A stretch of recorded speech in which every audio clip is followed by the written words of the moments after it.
What's going on? What's going on, Facebook? Happy Sunday. Happy Super Bowl Sunday, man. You guys can see I'm rocking the Patriots attire today. This is a Sunday version of Beast Mode Accountability. And we got a special guest today who is not feeling well, but getting a little bit better. Mr. Derek, can you say hi, bud? Hi. My little dude there chilling with us. So we're having a bit of a daddy dare day. What's up, Mr. Feeney? What's going on, brother? Bit of a daddy dare day. We got a little ticker with us, man, because my little dude is recovering from one of them nasty, nasty stomach bugs. So what better way to do a beast mode accountability? You want to come in here, bud? Mm-hmm. Okay. Yeah, man. Kai, what's up, man? My wifey, Mr. Feeney, in the house. We got some beast mode accountability special guest, Derek Flynn, in the house, baby. Let's go this way. All right, so what I want to talk about, guys, today is what can we learn from these professional dynasties in sports, right? What can we learn about these professional dynasties in sports? I'm talking about teams like the Patriots. I'm talking about teams like my Yankees. I'm talking about teams like the Lakers, the Celtics, all these teams that just went out there and absolutely rocked it and dominated for years and years and years. As much as I like the landscape view, it's a kind of a pain in the neck, So we'll just keep checking in on data. So what can we learn from them, guys? Right. First things first is they are typically heavily criticized. What's up, Craig? What's going on, man? Go Pats! Exactly, Lou. Go Pats! First things first is they are almost always heavily criticized. Right. Look at my man Tom Brady. Look at my man Tom Brady and all the hate that he gets. Every other team, every other guys. Of course, I'm in New England, so it's Patriots territory here. But I am a Yankees fan growing up in New England, so I know what it's like to be in enemy territory. But when it comes to guys like Tom Brady, man, you know, the whole Deflategate and the scandals and whatnot, like, everybody's going to try to find a way to bring you down a peg when you are a great, okay? And that goes hand in hand with what I talk about and what others talk about when it comes to, you know, building a personal brand, the self-accountability, you know, taking things to the next level, committing at an extreme level where you start getting noticed and criticized, right? It goes hand in hand, man. It goes hand in hand. When you start becoming amazing, when you start doing great things, Derek's agreeing. He's shaking his head. Yeah. When you start doing amazing things, when you start kicking it up a notch, you're going to get criticized. You're going to get hate. People are going to start talking about you. That's all normal. Those are good signs, guys. If you're not getting hated on, if you're not gaining critics, if you're not gaining that negative publicity even, man, it's because you're not doing enough. If you're not making enough damn noise. There's a reason why the greats get criticized, because they're great, and that's what happens. That's what goes hand in freaking hand with being great, baby. So something else I want to touch on, aside from the critics, is the fact that look at who leads the pack in these dynasties, right? Let's talk about Patriots. Let's talk about Bill Belichick. When you're talking about teams like the Boston Celtics of the 80s, you got Red Auerbach. When you're talking about the Lakers, the Bulls dynasties, you're talking about a guy like Phil Jackson. My Yankees, man, you're talking about a guy like Joe Torre. And when you're talking about, let's go to one of my all-time favorites, if not my favorite head coach in the NBA, of the San Antonio Spurs, who are also kind of a less recognized dynasty, but definitely a freaking dynasty from 2099, wherever, 2000 to whatever years, where they were just cranking it out. I forget how many championships they won in those years, but they definitely were a dynasty. And you got Greg Popovich, guys like Greg Popovich and Bill Belichick, who are so freaking similar in their ways, which is just no nonsense. Just, you know, you come up, you show up, you do the Patriot way, right? You live by the Greg Popovich way, right? They have a strong leader. They have somebody at the top, no nonsense, that knows what needs to get done and plays the chess game and puts the right pieces where they need to be to get shit done, right? And above all else, guys, is they show consistencies, their systems, right? Just like their systems when it comes to your personal success, when it comes to doing whatever it is that you want to accomplish in life. If you go about it aimlessly, results are going to lack. But when you have a system in place that is tried and tested day in and day out, which guys like Popovich, Belichick, Joe Torre, again, Phil Jackson, right? Phil Jackson with that triangle offense. That was just, you know, so simple, and yet it freaking worked. And why did it work? Because they practice it every single freaking day. They showed up, they got it done. The systems that you employ are going to make or break what happens. These are just a few of the things that we can learn from these dynasties. But above all else, guys, is consistency again, showing up each and every single day. You know, the Patriots, right?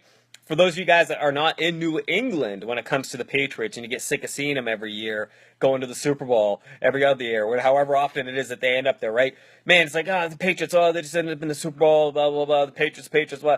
But here's the thing, guys, again, just like with success, man, right? When you see somebody pop up that has a shit ton of success and it's like, man, this dude hit it overnight. No, he didn't hit it overnight. That's just what you see.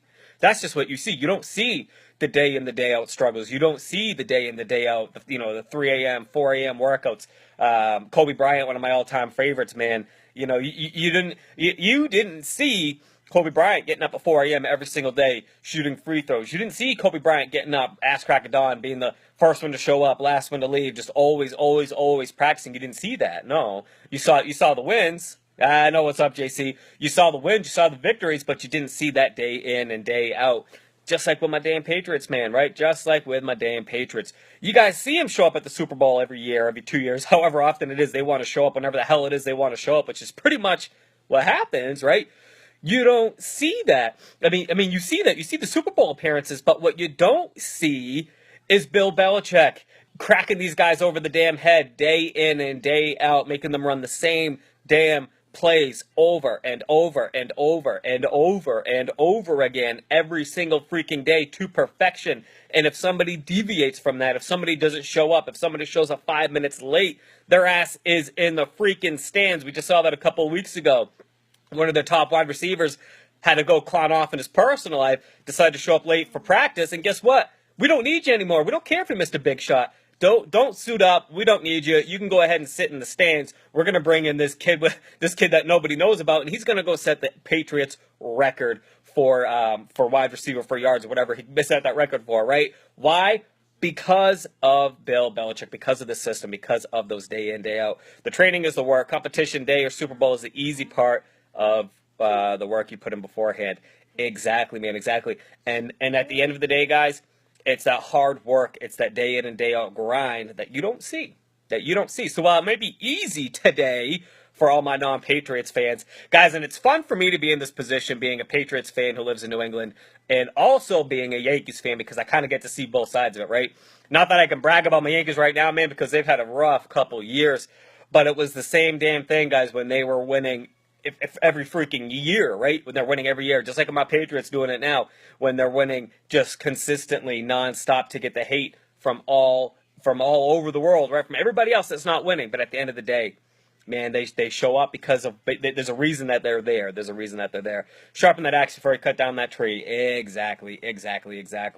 So, guys, there's a lot of similarities between these great dynasties and what makes them great and what makes them last long, right? Bill Belichick, guys, he's the type of guy that's going to run the type of system. Everybody that likes to hate on the Patriots likes to hate on the Bill Belichick argument, saying, oh, he's not a great coach, he's just got Tom Brady. And then everybody that wants to hate on Tom Brady likes to say, oh, he's not the greatest quarterback of all time. He wouldn't be able to do that if he didn't have Bill Belichick, right? Well, maybe it's the two combined, man. Maybe it's the fact that you have a true, just hardened warrior like Tom Brady who can go on the field and get shit done, and you got somebody running and leading the way that kind of knows how to put the pieces together to make it all run, right? If you're in somebody that's trying to start a business, trying to do whatever the hell it is you want to do, man, you got to think of it the same damn way. You got to think of it the same way, baby. So, guys, I think that's it for me. Again, Derek, what's up, bud? Good. Can you say hi? Hi. Who's going to win the Super Bowl today? You? Are the Patriots going to win? Yep, they are. Who's your favorite baseball player? Derek Jeter. Derek Jeter? Is that like your name? What's your name? Derek Jeter. No, Derek Christopher Flynn. He likes to think his name is Derek Jeter Flynn, which is not a bad thing. Who's your favorite basketball team? Do you remember? No. Who do I watch for basketball? I don't know. Patriots. No, that's football. Pacers, man. The Pacers. We haven't been hitting the Pacers too hard. As much as the Patriots and the Yankees better than the Pacers. Hey, did we just get you baseball cards yesterday? Did we get your own baseball cards? You got a couple Yankees in there, didn't you? Yeah, baby. Yeah, man. So, the win, the victories, guys, the wins, it's in that day in and day out consistency. That's what gets it done. That's what gets it done. That's where I'm going to leave this at, guys. Beast Mode Accountability on Sunday. I wanted to pop on here and get this in before it got too close to Super Bowl because it's one of those days, man. I'll cut y'all some slack and understand that, it's time to watch the damn Super Bowl. We got to do that once a year. We got to get that done. So I want to get this in here before the Super Bowl got too close. We can get a couple people in here. Shawn, good to see you, brother. JC, good to see you. Craig Myers, always good to see you. Todd Verostic, I saw you pop in. I appreciate you, brother.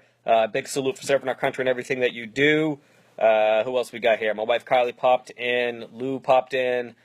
Michael Lee, Pacers and Yankees. Are you rooting for the Patriots? Yes, sir, I am. Yes, sir, I am. Jason Rodriguez, good to see you. And everybody else that popped in that I didn't notice, much love to you guys. Beast Mode Accountability, we're tuning out. I'm going to be kicking back on Beast Mode Accountability tomorrow morning, most likely from the dealership. I kind of like doing the dealership broadcast the other day. You got it, man. Shawn, send me a message, man. I wonder how everything turned out with everything that you're working on. And Derek, say peace out, Cub Scout. You say bye? All right. Deuces. Love you guys.